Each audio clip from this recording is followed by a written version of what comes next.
digress, brother. The point I'm making is that a lot of times growing up, what we think is normal is abnormal. Like growing up as a young man, like I tell my nephews and them, they don't believe me. They think gun violence is something new. But like I can remember in the 70s, man, my grandmother telling me and my brother, when you hear shooting, get down and get to the hallway. You know, the project where we lived, they used to have hallways, and get down and get to the hallways. I'm sure the kids in Greenwich, in Westport, in Darien wasn't learning that. Yo, my cousin, man. Damn, look at me looking crazy. You lucky I love your ass, because I swear to God, I really wasn't going to get on this shit looking as crazy as I look. But your father keep blowing me the fuck up, nigga. I know you been home. I'm so fucking proud of you, though, bro. I'm so fucking proud of you. Your 7 years been home and all that. Keep that shit the fuck going, because the last thing we want to do is hear another jail call from your ass, because we tired of the motherfucking jail calls, nigga. But bottom line, though, man, definitely proud of you, cuz. Keep going, man. Keep going. Love is love. Family first. You know the deal, man. I love you to death, man. I'm definitely going to see you when I get down there. Get up there and all that. You know how we do when we get up, man. Love is love, cuz. You my favorite cousin. I love you to death, nigga. Keep going. Keep striving. Keep doing this success thing, because the shit look good on you. Success looks good on you, man. I swear to God it does, man. But, yo, I love you, cuz. Do your thing, man. I love you. Keep it going. You could clip this to you. Like right here? Probably a little higher. Sometimes you be talking loud. 1 2 1 2. Yeah. That's good. Okay. And I'm gonna record a little bit on my angle so I could chop it up. Okay. Well, first of all, assalamu alaikum. Let's do the proper greeting. Wa alaikum salam wa rahmatullah. Yes. Obviously, I know who you are, but let me tell you about the show, even though you do know. Tell you about the show, and then obviously we go into details of who you are. So the show is called Gloves Off. On Gloves Off, we don't sugarcoat, beat around the bush, or bite our tongue. The objective is not to gloat about negativity or anything of the sort, or even brag about things that you've done positive. It's about bringing awareness. It's about letting people know that you came from one place, you transitioned to another place, and you're trying to get to another place. So, you know what I'm saying? Inshallah. Also, the interviews is for you to have freedom of speech. So I'm not putting words in your mouth. Whatever you say, you own it, and vice versa. Whatever I say, I own it. You can ask questions as well. It's not like me. I'm just like drilling, like you. You could be like, okay, so how do you view this, or whatever. So that's basically the topic. So first of all, my name is Gloves Off. Gloves Off, like I said, we don't sugarcoat, beat around the bush, or bite our tongue. I have a brother here that I would love for y'all to meet. Those that don't know him will get to know him, and those that do know him knows this is a great brother. So let's start off with stating your name for the people so they know your name, and then we'll go into all the way into today. Yes, sir. First, let me open up by greeting everyone.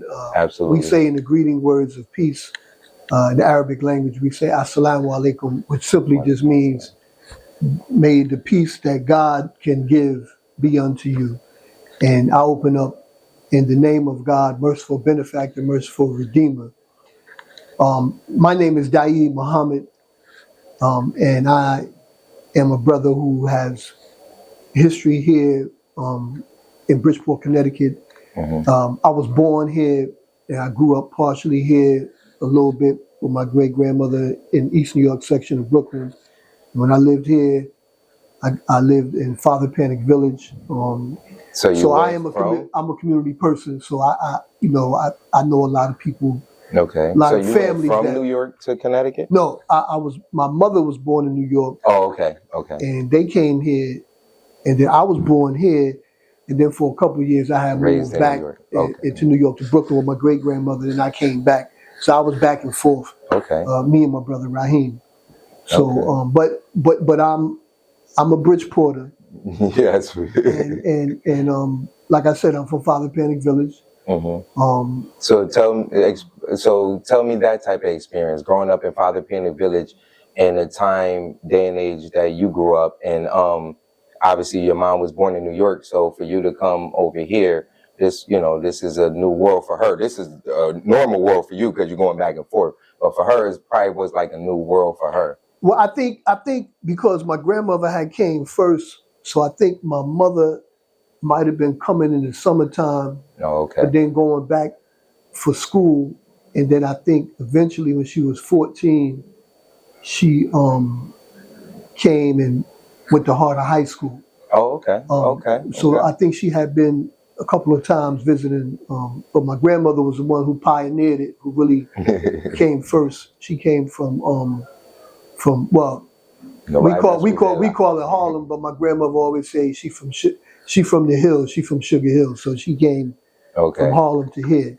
Okay. So that was my mother's experience, because I guess my mother was being raised by my great grandmother, and she would come visit her mother during the summer, just like I was raised by my grandmother, and my mother was not available, so I was there with my grandmother.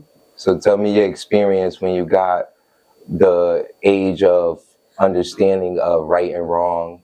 Well, not fully, but let's talk about like teenage, like 19, you know, let's say like younger than 19. So the teenage years, what was your experience in Bridgeport in the 70s, 80s? Wow, man, you know, it's I just thank Allah, man, for, you know, even the experiences that's considered bad, God had put some good in it to help shape my character as a human being, as we all had our characters shaped in that kind of environment. You know, typical young man, you know, things was different back then. Kids didn't play video games. We was always outside. You know, me and my brother used to get a whooping because we didn't want to come in the house, man. And we'd be like, I mean, we would do things like different. Like little kids back then, if you was a little boy, 8 years old, man, we'd be like in some of them abandoned factories over there before they built the High Line. And then on the other side of ABCD, that was next to the village, was an abandoned factory. We'd be jumping off the roofs into the sand pile. You know, because that's what boys was doing. And you're not thinking it's dangerous, you know, till you got that whooping when you got home. But looking back, you could have fell, you could have got killed. But that's the energy of little boys, man. The testosterone is kicking in, and they're raised differently from little girls. And I think that's one of the problems that we have in the school system is not being able to recognize that and realize that you have to teach. The approach to academically engaging little boys is different from academically engaging little girls. Because you're telling a young man, and it's hard on a teacher too. You know, he got 26 students in the class, and you telling these young men to sit down and be quiet. He can't. He got this testosterone jumping around in him. He's not a little girl. And he just ate some candy, probably ate sugar cereal for breakfast. You telling him to sit down and be quiet, he can't. And if you're not creative or innovative enough to figure out how to engage him, you're going to lose him because you're going to send him to the office for disciplinary reasons. And the more you send him to the office, unfortunately, the more this young man falls behind academically. And then you test him, and then you say he got a learning disability. I really think it's a teaching disability, not a learning disability. Did that happen to you growing up in that case? Like, were your behavior considered to be something? You know? I would say, yeah, that happened to me because, well, the things that happen in our community we think are normal, they're really abnormal, and we think our response is there's no trauma involved, that we think our response to what is abnormal is normal, and the way we deal with it is we just pretend that it's not an issue. So like a lot of young men in my generation that grew up, some of our parents were in prison in the 70s. Yes. Some of us were fortunate to have a grandmother. Some of my friends didn't have a grandmother, but a lot of us did. So we had extended family that would take care of us. But as a boy, you taught you be a man, you don't express yourself, you don't show no emotions. I mean, in the 70s, that's how we was raised. So you don't realize while you're in school, you're a smart young man, but you acting out because you're really crying out for help because you don't understand why your mother is not there. They inside of a prison that you visit them in, and you don't realize that you're acting up in school in response to that. Yes. Well, back then we had teachers at Watersville School that really cared about the students, and one of them was Miss Evans. I see my second grade teacher to this day, man. Me and my friend Danny, she put a lot of kids in Watersville in the Project Concern program where they would bus kids to Westport schools when they were trying to integrate the Westport schools in that experiment in the 70s and early, I think it went on to the early 80s, I believe.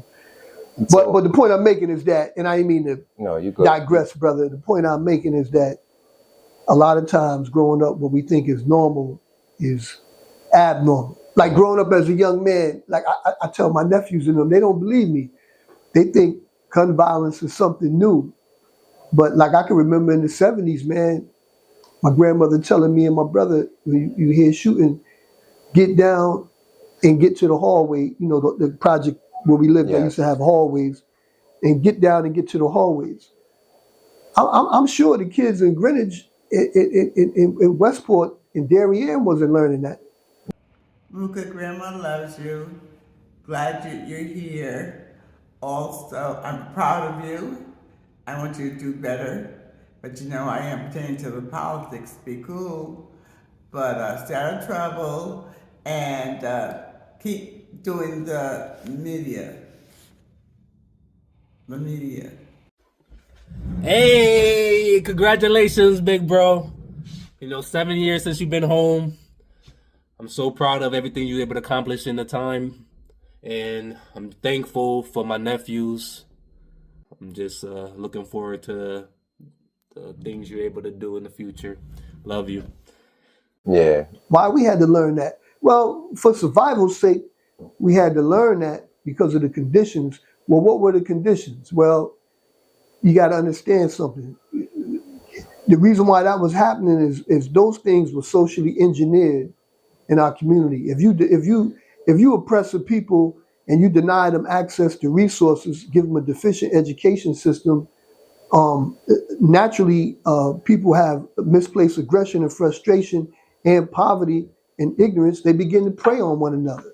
So those things are socially engineered in impoverished communities because of oppression and exploitation. Before Father Panic was called Father Panic, it was called Yellow Mill Hill Road.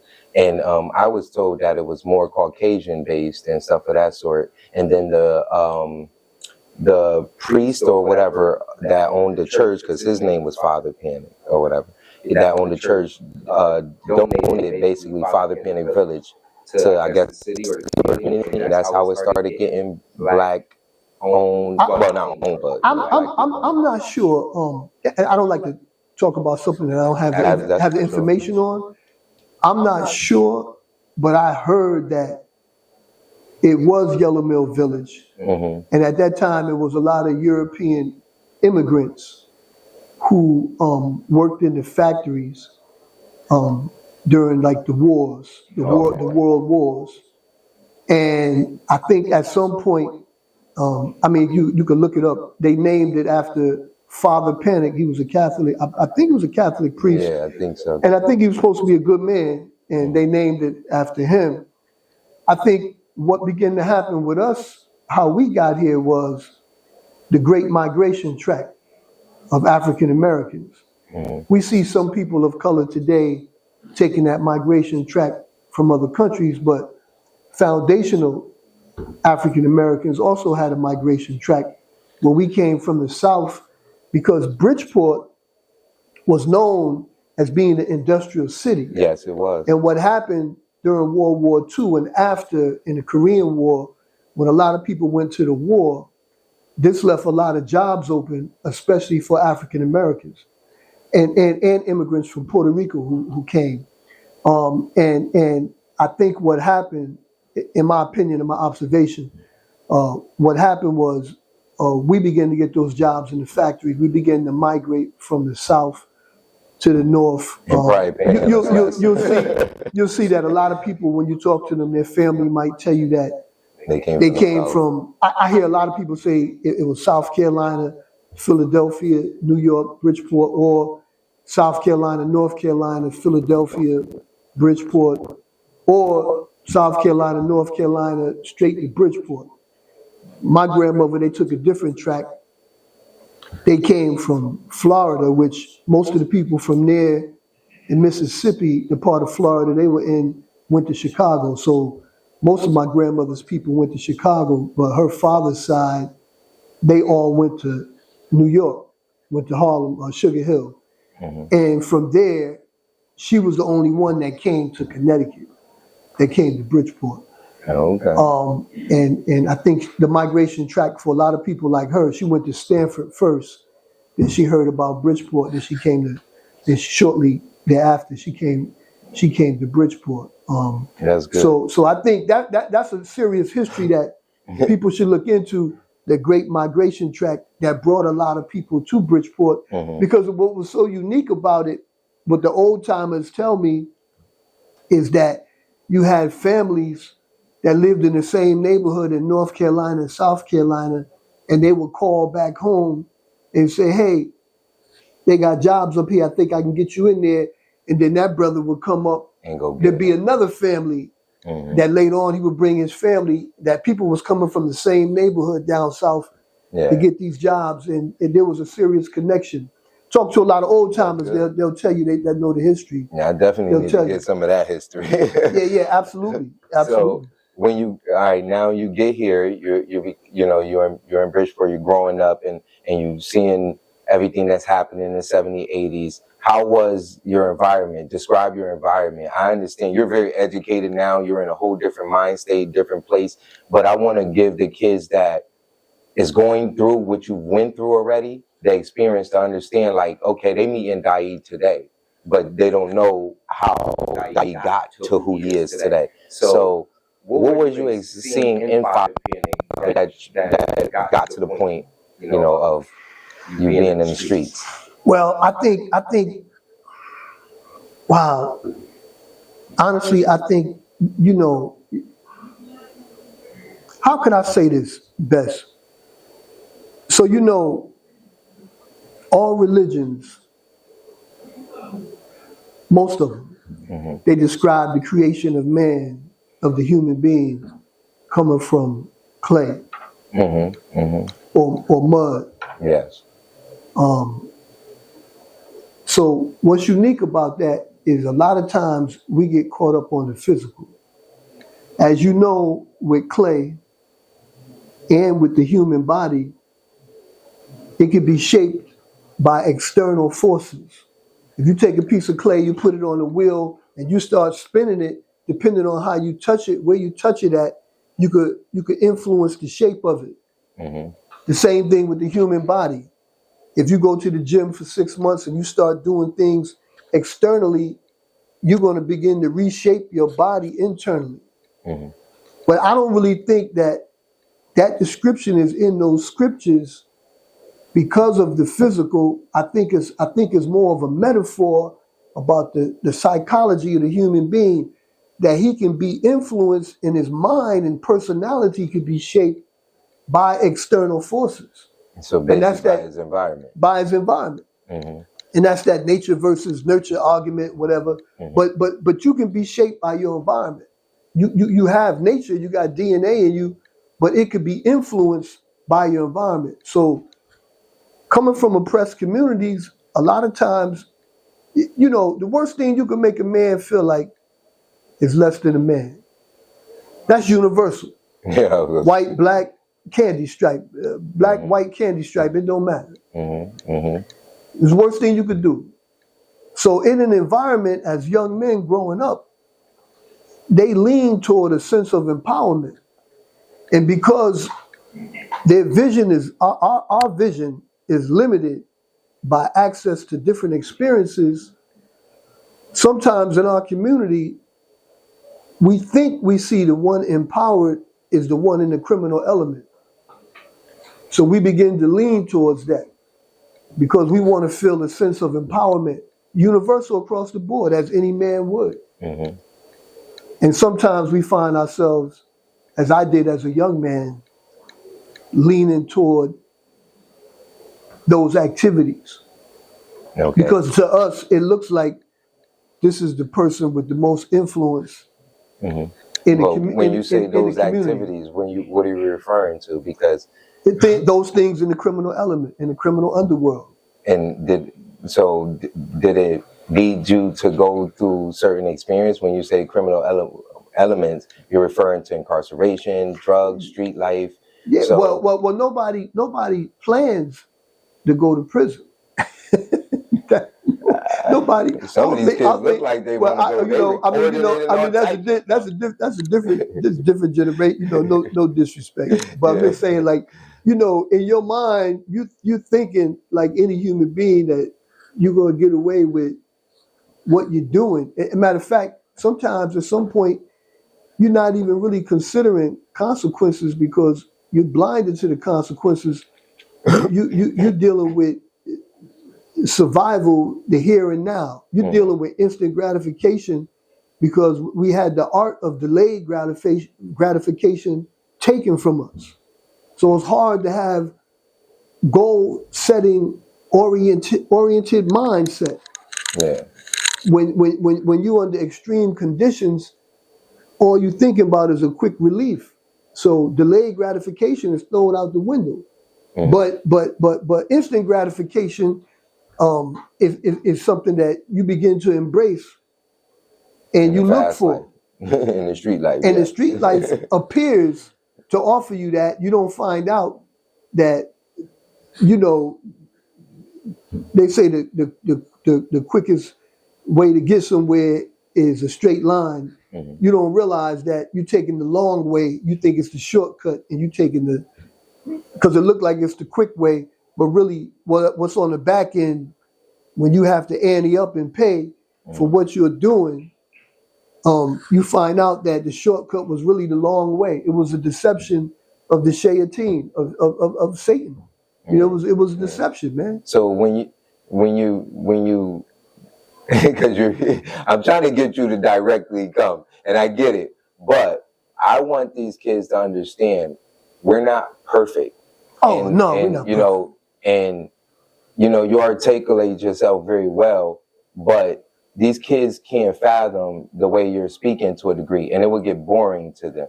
I need them to get punched and understand this is real, this is life. I feel like a lot of people hide, clean up, chase, cover what they've been through. You should be carrying it and wearing it on your shoulder, because I feel like every prophet, every messenger of any book, whether Christian, Muslim, any book, these messengers and prophets been through trials and tribulations, and they wasn't perfect. Not one of them was perfect. And they questioned, and they might have done things that was, out of the whack, but they are who they are, and they, so I'm trying to get from you, like, now, yes, you was incarcerated, but I need to know why you was incarcerated. The reason why I asked what was the experience was because I want the kids to understand like how you just said, the environment shaped you to move a certain way. It was like you said, sink or swim, flight or flight. Like, I gotta survive. I have to do what I need to do. And then as you received the opportunity to expand your horizon in different elements, whether when you got to prison and you started reading books and started indulging in conversations with people that had a higher mental frequency, whatever the case may be, you started to develop who you wanted to be. So I believe there's three people inside you: who God made you to be, who you believe you to be, and who society perceive you to be. And sometimes we got the tendency to be what society perceives us to be versus who we want to be or who God made us to be. And that's what kind of keeps us like at a standstill. So for the kids that's going to be paying attention to this, my younger generation, I want you to, I don't need you to go into details, but I need you to explain that you weren't who you are today. Oh, absolutely. You know not. what I'm saying? Absolutely not. So I'm here today. I need a little bit of. Yeah. I'm here by the mercy of God, man. God is so, and I know for some people, they're not ready to even embrace that. When you say God, well, listen, brother, for what I've been through in my life, man, I don't wonder if God exists. I know He exists, and I know He divinely intervened in my affairs on many occasions. But I would say this to you before I even talk about that. To the young brothers, let me explain something, because I understand. Keep explaining. I understand the young brothers to a degree. Right. No matter what I say here, a lot of young brothers, you know, it doesn't really mean anything.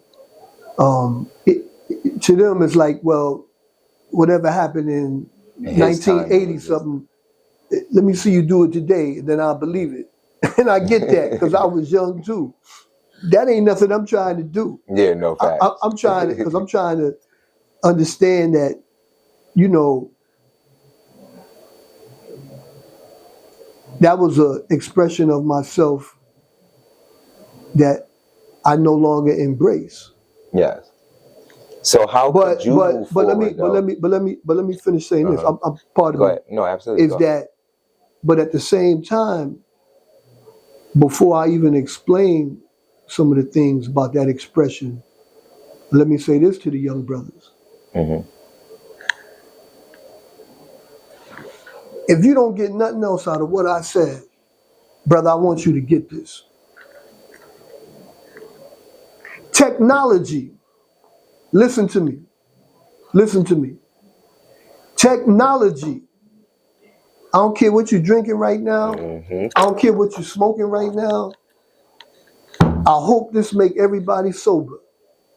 Technology right now has made crime obsolete. That's a fact. And what does that mean?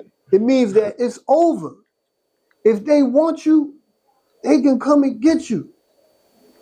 If they don't come get you, it's because they don't want you and they're not interested. They got satellites. I'm not talking fantasy island. I'm talking reality, man. You got to hear me. Please, you got to hear me.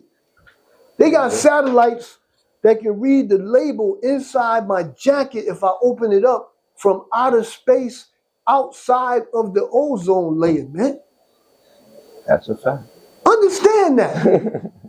And to prove it to you, whenever they want to employ those resources, if it's important to them, they do it to prove to you that they have the resources, that crime is obsolete. And anything that's going on is because they happen to allow it at that moment, or they're just not interested in stopping it. Now I'm going to get with you, use logic. You could turn the news on any night and it breaks my heart. You can see some sisters up there crying about their son or daughter was murdered, and it's been an unsolved murder for 5 years, 3 years, 4 years. And nobody has caught a suspect yet. But when they murdered that rich Caucasian man in Manhattan in broad daylight, did you look at the resources and at the speed that they caught that dude, man, so quick to let you know that they have it available when they decide that they want to use it? If you don't understand that, then you might as well just knock on the police door or the prison house door and tell them to let you in, that you want to come in and save everybody the trouble, because, man, the technology that they have is over. It's over. And if you don't get nothing else I said, I hope you said that. And I have to tell you that because I don't want to see you get led to the slaughterhouse unknowingly. Not even your fault that you've been given misinformation about the reality of this thing called the game. At the end of the day, the game is in their hands and they got all the pieces and they control the board, man. That's a fact. And that's it. So the best way to move forward in your life is to get out the game, pack it up and fold it up and move on into something else. What made you do that? What gave you the turnaround transition? I'll be honest with you, man. you know, being a father, I had my grandfather. He was there for me. I never had a father there for me. My mother was in prison, and my grandmother raised me. And I didn't want my child to experience that. And I ended up inflicting the same thing on her that was inflicted on me. I ended up being in the joint while she was in her mother's stomach. And I didn't get out until she graduated high school. So one day, I was in my little cage or whatever, and I had just gotten out of SEG for a year. I was in SEG for a year, and they used to have a picture board on the wall, and I never used it. People put their pictures up there. This is back when C Block was single cells, and at count time, I used to pull my box out. I used to keep all my stuff backpacked because I was young and stupid. Didn't understand nothing. And I kept all my boxes packed because I felt like, well, whenever I got to go back to the hole, my boxes is already packed. They could just come get my boxes. But count time, I would pull it out and I would just look at the picture of my daughter. And one day they cleared the count. They used to let out early medical in kitchen workers. So we was in the cells with the bars, and this brother came by that had 80 years. He was always trying to give me material to read. He was a good brother from Hartford. His name was Brother Floyd X. So he came by, he was like, see me looking at the picture, he was like, brother, I finally see the one thing you care about. First point, because I was in the Bing for a little while, maybe I think 3-4 years when it happened to me, and I had spent a year down in the SEG. And when the brother left, it hit me, and I was like, what am I going to do, man? Like, I want a different life for my daughter, man. And for some reason, I just realized that nothing can get different unless something get different inside of me. I got to change in order to bring about a change, to change the way that we've been living. That's a fact. And from that point on, I told the brother, I said, yo, man, let me get something to read. And brother gave me this book by the Honorable Elijah Muhammad. It was the beginning of my journey, really, to Islam. I had a brush with Islam before that because I always respected the Muslims because they always used to come through the neighborhood and talk to the brothers when we be in the hole. They would come through. It was wild, but they would come through and talk to us, man. And Uncle Bud, salute, man. Andre X, man, is the reason why I'm Muslim today. He would come through. How old was you? You were young? I was young. I when I got kicked out of Harder High School, I didn't even tell my mother. Uncle Bud brought me back to sign me in.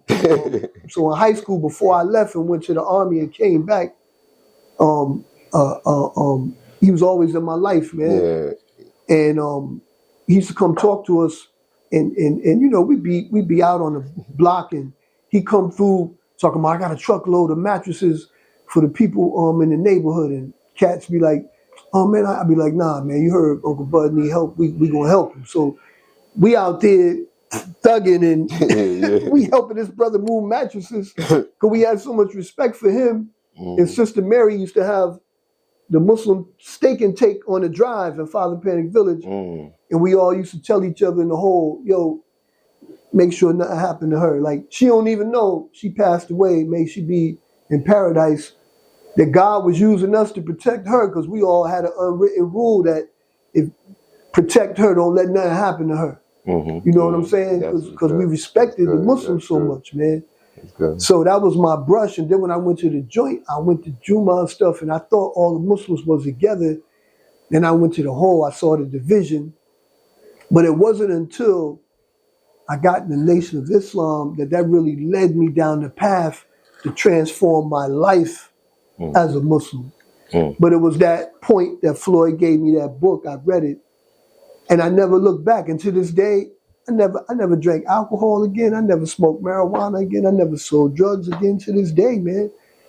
So By how the did grace you, of Allah, man. when you got out of prison, you didn't think that like people around you were like be like, who is this? You know what I mean? Like, oh, like, did you get some experiences like, oh, he think he better than us, or oh, why is he moving like this?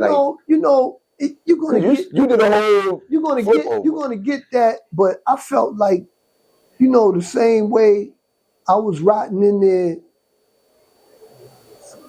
I wasn't like I was getting those shout outs where people was writing me a million letters, my homies. I love my homies, but it was like, I'm a grown man. I got to do what's right for me. And hopefully in the process, hopefully by the grace of God, God will use me as an example to pull my people out, because they wasn't feeling like that towards me intentionally. That's just the conditioning that we are under, that when somebody does something different, we feel like it's something in opposition. I just and want it to say looks congrats on 7 years being home, and I know you've been working hard a lot. You're doing good. I haven't known you for that long, but the 4 years I've known you for, you're an amazing person. You do a really good job with everything you're doing, being a good dad. Yes, I just want to say congrats and keep going. You got this. But over time, see, if somebody sleep and you flash a light in their eye, it blinds them at first, but over time, it begins to light up the room and they can see everything else in the room. So over time, you become a light that's able to draw people out of darkness. But at first, the light is blind and it's like, oh man, what's wrong with him? He lost his mind. He come out here with that. But that's normal. That's the blinding light. And after a while, the light gets to the point that it's able to be a guide and help people with vision to see things clearly. So you think that Allah put you through all those trials and tribulations in the dunya, basically, when we say dunya, the regular world. So all this stuff, like even being a boss and that type of limelight, you know what I'm saying, amongst other kings and bosses, you thrived and stuff, and then you end up transitioning your life to a positive. Let me say this. I never felt like a king or a boss, because when you wake up, the realization of what we were doing in the community will bring a tear to your eye. When you realize that we was nothing but a flunky and a pawn on a chessboard for a system that is designed to destroy and exploit your own community, there is nothing about being proud about what we did in a negative arena in our community. It's embarrassing. And I ask God and ask the community to forgive me for any harm or wrongdoing that I've done to my people or to humanity in general. I don't know why we like in general, we kind of like glorify it. You understand what I'm saying? Because really, when you get to the reality of it, like you go to the joint, and then we see a brother and we call him Uncle Tom because he's a CO and blah blah blah. I get it, that that's an oppressive environment, but at the same time, when the reality hits you that you was an Uncle Tom in your community, not even knowing it, you was helping keep the boot on the neck of your community unknowingly. Yeah, that's a fact. We was oppressing and exploiting our own people unknowingly because we trying to survive. We don't know. This is the collateral damage of oppression and exploitation. You begin to prey on one another. So let me ask you, how did you be able to grow the shell to be able to not only had, you done negative, you changed your life, and now you come into society, there are going to be people that is not going to accept you. Not saying your friends, but I'm saying people that you've harmed, whether physically, emotionally, spiritually, or financially. And how were you able to come back into your same community that you have inflicted the harm and be able to give back and still be able to, breathe? Because some people be like, oh, I got to move away. I feel like if I do try to come back, I might have changed, but the people haven't changed. They might want to do something to me. So What was going through your mind through those experiences when you first came home? Because I'm quite sure, I know you was happy to be home, but you probably was like, hold up, I got to remember where I came from. Hey Muka, Sakpase. I just wanted to say congratulations on being home for 7 years. I am honored to have gotten to know you, to see you with your children, to see you be a dad, to see you be a sibling, see you be a son. It has been an honor getting to know you. I am looking forward to everything that I know you will accomplish in the future. I love you. Well, the only thing I would say is that number one, you put it in God's hands, and you be wise. And this is the thing: if you really changed and you had a transformation through God, then a lot of times you're in the environment, but you're not going to be in certain places in the environment where the negativity is going down unless you go in there to help people. Mm-hmm. Because if you find yourself in them same places doing the same things, then you haven't done no changing. And the people that are watching you are looking at that, and they haven't gained a respect for you. People might dislike you, but God could cause mercy and respect to enter their heart based on the genuineness and the sincerity that they see in you. Facts. And God That's a could fact. put in their heart that they look past whatever's in your past, or they forgive you. As we should be all seeking the forgiveness of the community that we harm. Because for the most part, that's all we ever did was harm our own community. What did we do? No, that's a fact. That's a fact. In most cases, what have we done but prey on one another unknowingly through ignorance? So I think if you're moving in the right direction with God, I think God will put in people's hearts. I mean, of course, you should always be aware, but God will put in people's hearts that, you know, there's something different about you, that you have changed. There has been a transformation. I think if you find yourself doing the same things, then I think that the energy that you're involving yourself in may cause that energy to revisit you again. So I think when brothers come out, that is a legitimate concern that people should be concerned with. But at the same time, if you're doing the right thing and you focus, man, you'll be surprised what God will put in people's hearts for you, and they may somehow find forgiveness for you, and that's a miracle in itself. No, that's a fact. And I think if we come with the spirit of atonement, which was like the theme of the original Million Man March, that we have atonement. That's a necessary element. We have to make atonement with God and with our community in order to move forward. We got to forgive each other. We have to forgive. Nations and countries have wars that are bloody, where maybe millions of people die. And if they get to the point where they have a peace agreement and they can move forward, cannot we? True. As a people? True. Because we will benefit from it.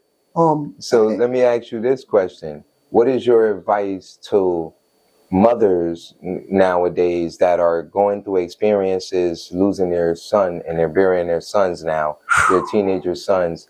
It's happening repeatedly out here in Bridgeport. I have a store in New Haven with my business partner where I'm making hundreds of rest in peace shirts every freaking day. 15-year-olds, 11-year-olds. It's crazy. But what's some advice, because some mothers, they cry, they mourn, and they go to these rallies. But then on a side note, they're also telling some of their family members, because they're angry and they're aggressive, telling some of their family members they want some form of response. They might not directly say that, but believe me, I've been around. I mean, I really don't have too many comments for that, because I'm not a woman. I'm not a mother. A mother carries a child for 9 months. Yeah.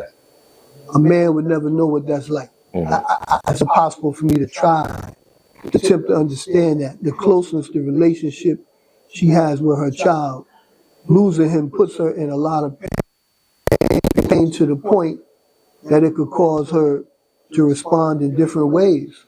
So I don't condemn them. I just say when they can, to just put it before God. Whether you Muslim, Christian, whatever, put it before God and let Him guide you. I can't guide you. I'm just a human being. I could give you some advice, some wisdom, but put it before God. She's hurt, man. I can't even imagine that. You know, you carry the baby for 9 months, and now the life has been extinguished in this realm. You know, life is going to go on beyond this realm, but in this realm, life has been extinguished. She's reacting out of her pain.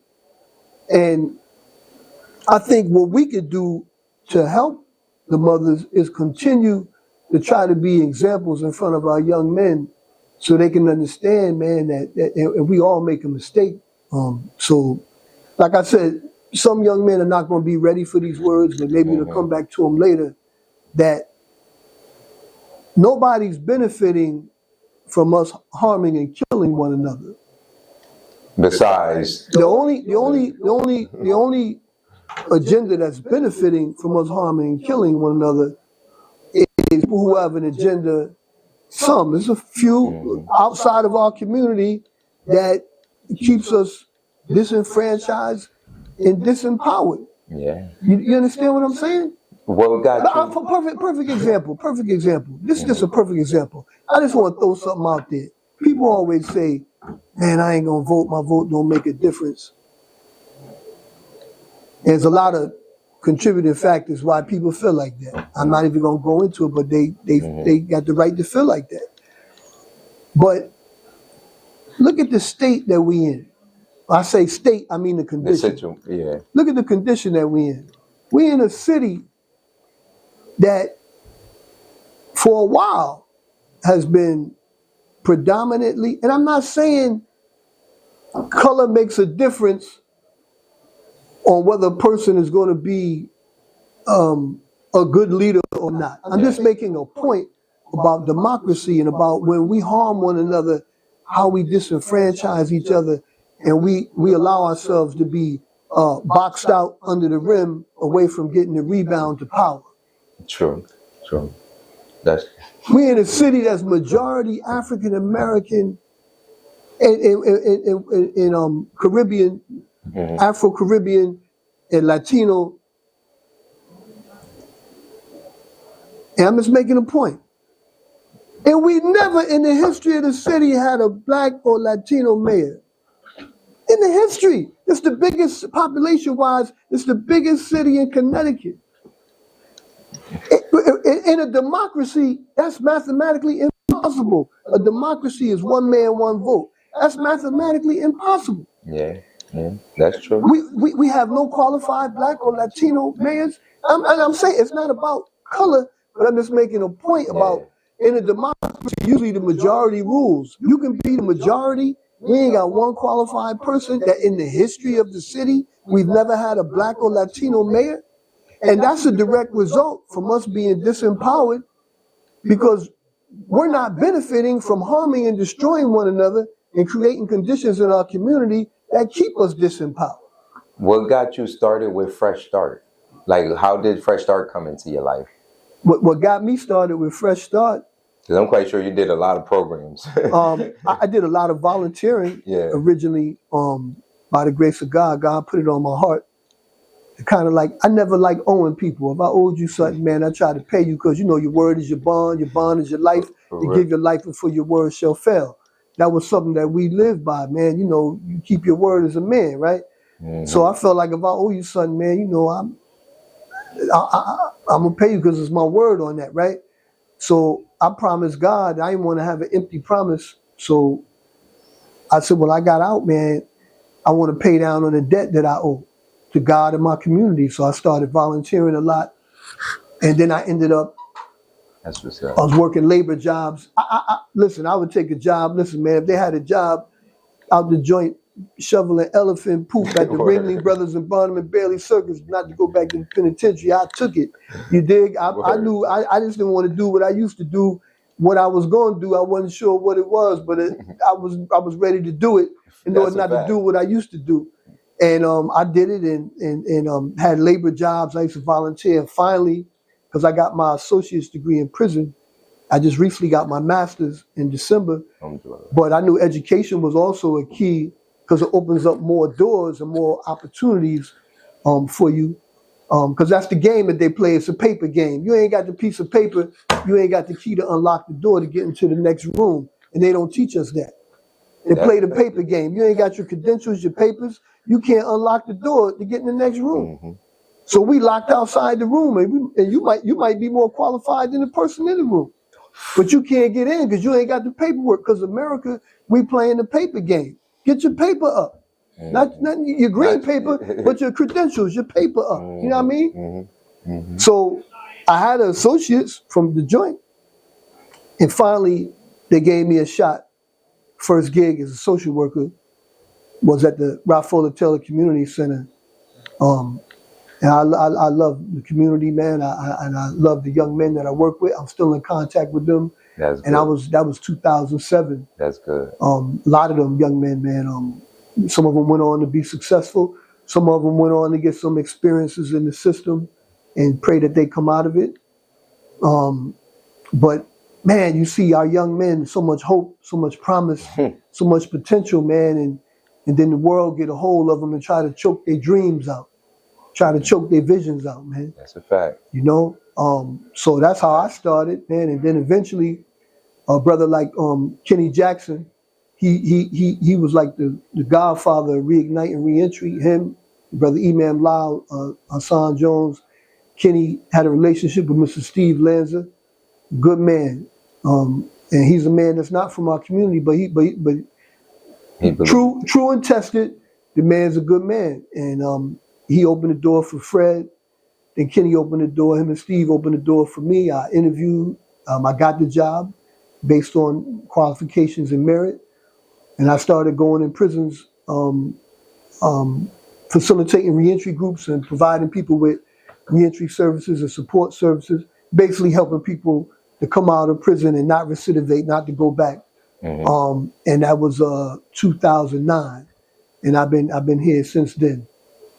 That's good. By the grace of God. So yeah, brother, it's been a long journey, man, and that's good. I don't want to talk your ears off. Do you think about the future? You got you want to do something different than this? You want to go further? Yeah, I like to go further. You know, I like to do some other things. Okay, that's good. But I want to say this, even though we might be at the foundation, I just want to say this to the young brothers. I'm so proud. I see so many young brothers and sisters who are coming out and picking up the banner of reentry and criminal justice advocacy, and they change their life, and they doing things, man. I salute them. I move out the way and salute them and support what they do. And I'm proud of them, and it ain't about me as an individual, it's about the movement. And I support them, man, and I'm happy, you know, Bridgeport, New Haven, Hartford, Waterbury, people all over the state, New York, Boston, people are doing things. And some may recognize me, Kenny and Fred, at the foundation of this thing.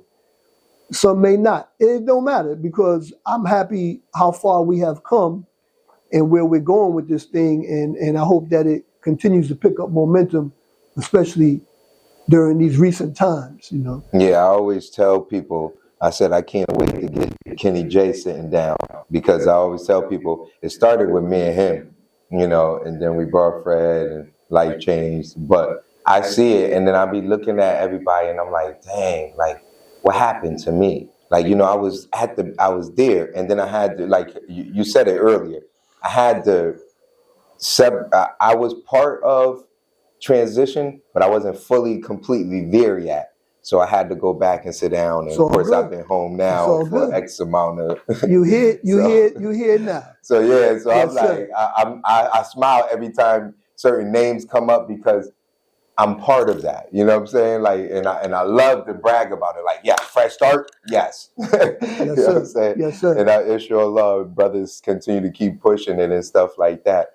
I am definitely proud of you. First of all, you know, I want to give you your flowers. Praise be to Allah, man.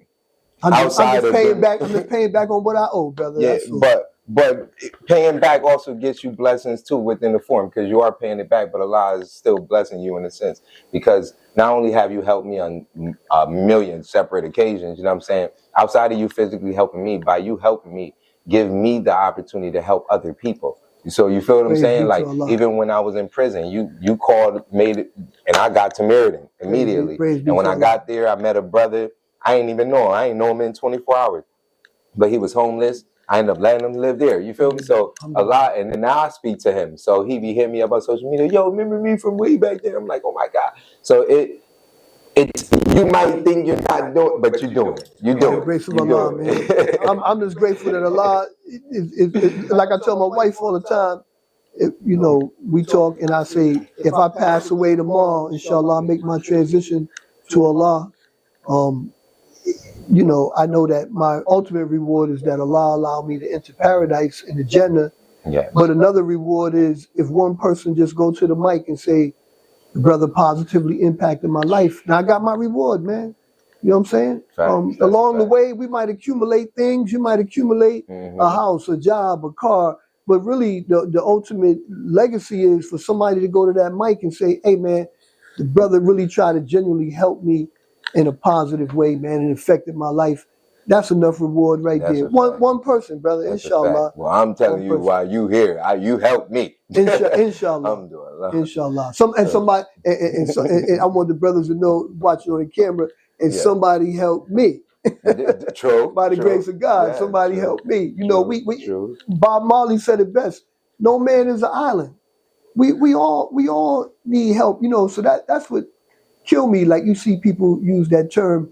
I'm not knocking them. I'm just saying when you really get down and contemplate over the term, yeah, I'm self-made. Man, nah, man. God put somebody in all of our lives to give us, if it wasn't nothing but an opportunity. For real. We're not born to be isolated. We're social creatures. Somebody helped us. We helped somebody, and that's the chain. And that's the way it should go, man. And really, that's something that America should embrace. We would be a better place. We would be a better place, man. That's what's up. You know what I mean? That would be the true American dream for us to embrace the ideology that we all needed help and we all willing to help.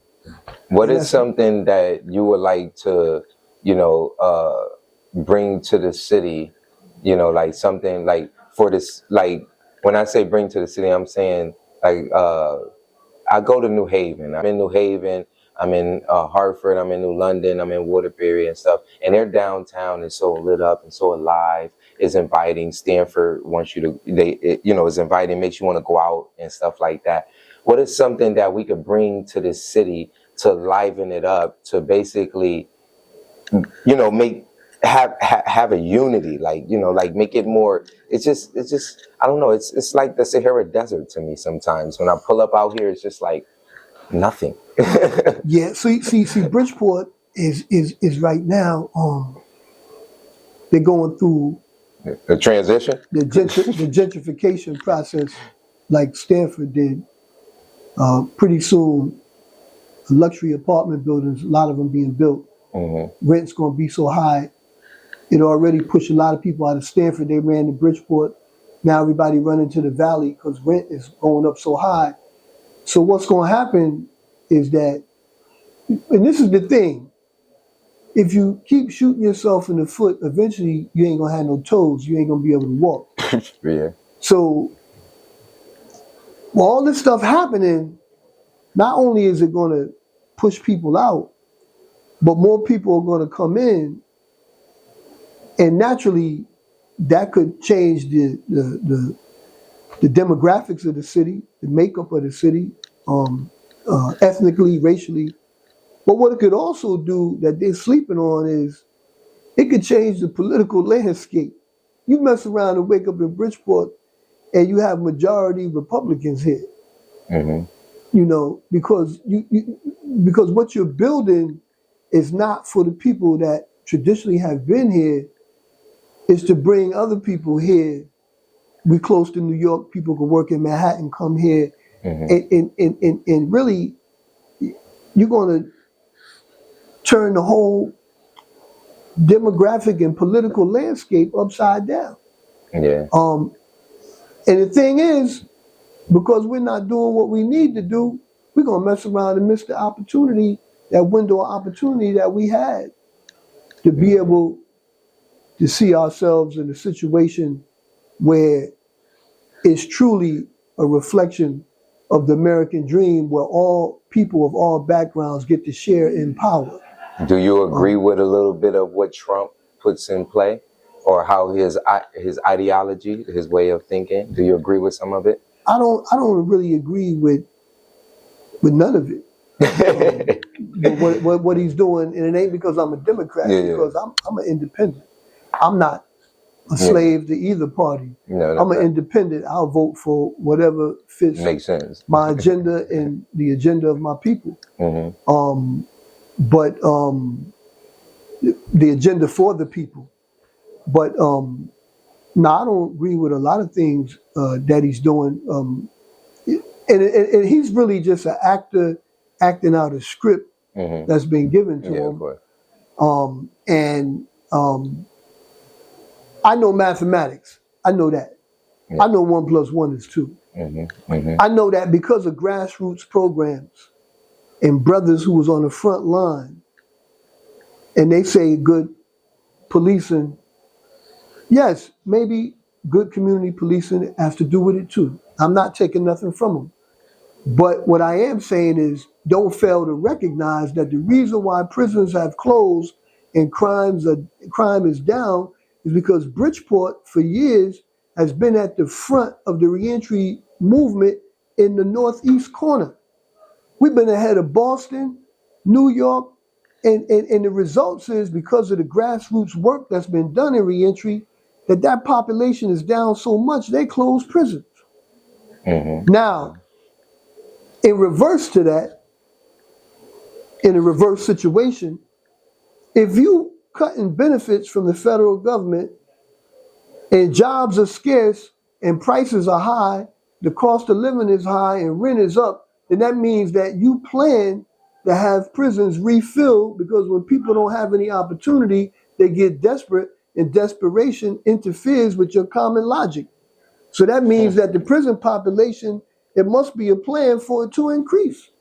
And I'm hoping that the brothers hear what I said earlier, and the sisters, and every human being, I don't care what your ethnic background is, crime is obsolete. Technology has made the game over. It's over. Yeah, that's true. If somebody don't tell on you, the technology will be able to put you in a situation where you're going to get caught. If that's just enough to motivate you to say, you know what, I need to start thinking about doing something else and transition my life. You ain't got to be no saint. You ain't got to be a Muslim. You ain't got to be a Christian. You ain't got to be a Buddhist. Mook, listen, man. Your wife just told me it's your birthday, man. You have a wonderful birthday, many more. And always believe this. You are very positive at what you're doing, man. Keep up the good work, man. And I love you so much. And I will see you soon, man. God bless you and your wife. Towards brothers who are in that situation, I would just say this.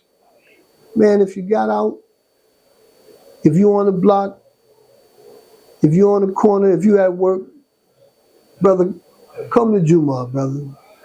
215 Warren Street, Bridgeport, Connecticut, 2nd floor. 215 Warren Street. Whatever you've done, whatever you're doing, come to Juma, and God is all merciful. We say Bismillah Rahman Rahim. God is the beneficent, the merciful, merciful benefactor, merciful redeemer.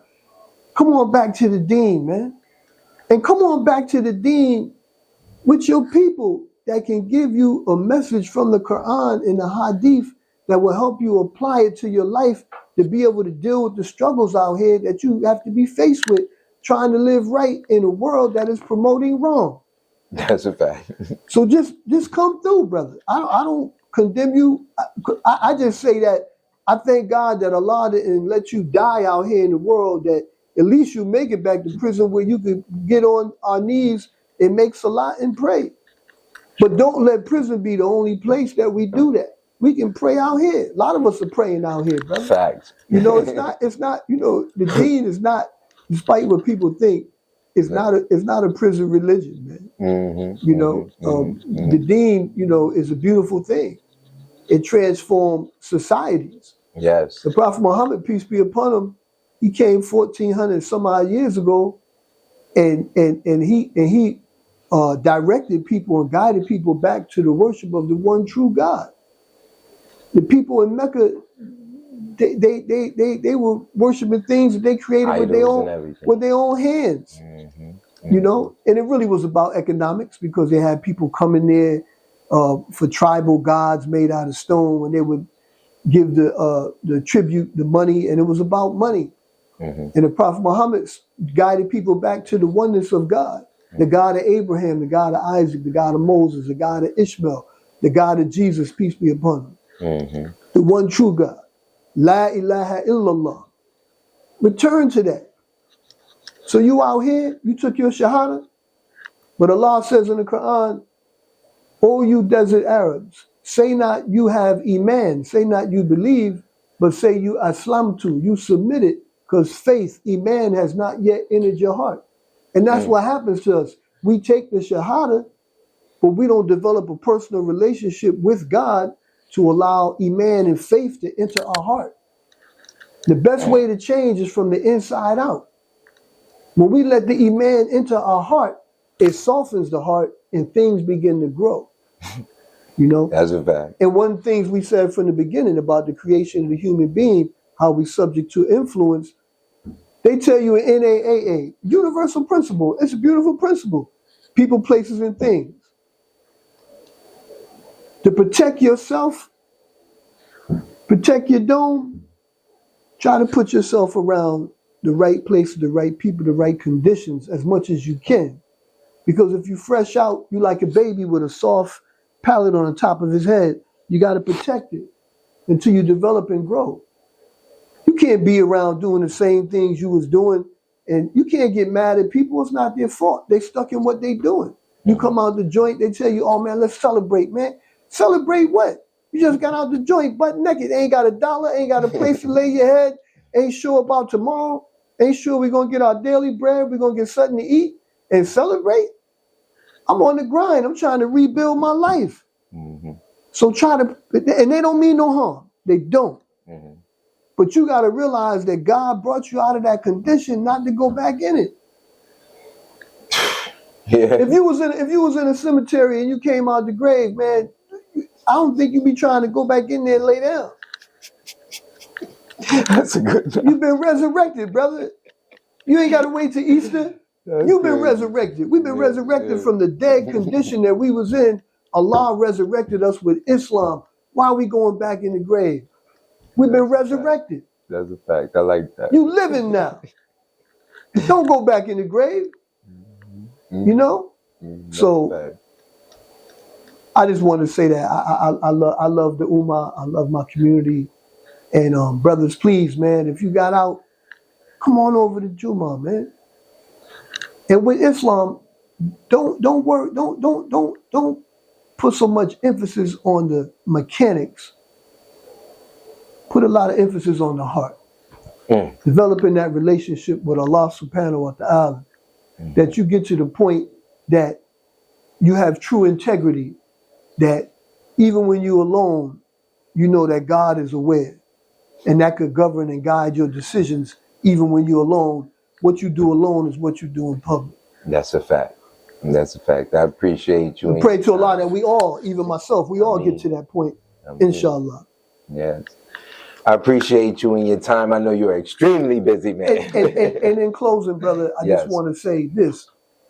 I'm not a politician. Yes. But for many years, the charter which governs the city of Bridgeport was not revised. I mean, for a very long time. So they had a committee, and I was a part of it. And they made some revisions, and we all didn't agree on everything together. There's some things I disagreed on, some things I agreed on. So it's not perfect. Yes. But we were able, some very good people different ethnic backgrounds, nationalities. We came together as citizens of Bridgeport and we revised the charter. Okay. It's not perfect, but it hasn't been revised in a very long time. And we hope that they revise it every 7 to 10 years because it was antiquated. And by revising it, it allows the city council to cater to their constituents in their districts and govern more efficiently outside of always being controlled by the central office, which is the executive branch of the mayor's office, whoever that mayor might be at the time. It's not perfect, but I'm saying when you go to vote in November, go out to vote and vote yes. Vote yes to the charter revision. Vote yes to the charter revision. That question is going to be on the ballot. I'm asking you from a brother you know who has attempted to have good integrity as much as I can. Yes. And I will not lie to you. The document is not perfect, but it was revised and made better than it was. Please vote yes to the charter revision when you go vote. And I think it's November, that Tuesday, November 3rd, 4th, something like that. Yeah, I didn't look at the calendar, but please vote yes to the charter revision question. Okay, got my vote. Yes, sir. Thank you. Thank you, brother. Assalamu alaikum. Wa alaikum assalam wa barakatuh. Yes, sir. Thank you, brother. It's your boy Gloves. I have a show called Gloves Off on YouTube. You know what I mean? Please check it out if you don't know about it. I know y'all about to get into this rally and check out some stuff that's happening in the city of Bridgeport. All this stuff is true. We need to do better amongst our community. We need to start holding people accountable for their actions because we will be held accountable for ours. I don't believe that just because somebody knows somebody or somebody has more money than somebody or can do a little bit better for somebody or whatever the case may be, you play favoritism. A lot of people in the political world play favoritism. Some of it's about to be exposed right now. I'm quite sure it's plenty more. So if anybody has any comments, you know, anything, please comment. Don't hesitate. I'll tune in. I'll read it. Please be truthful. Please put their facts out there, and I would definitely go and put it out.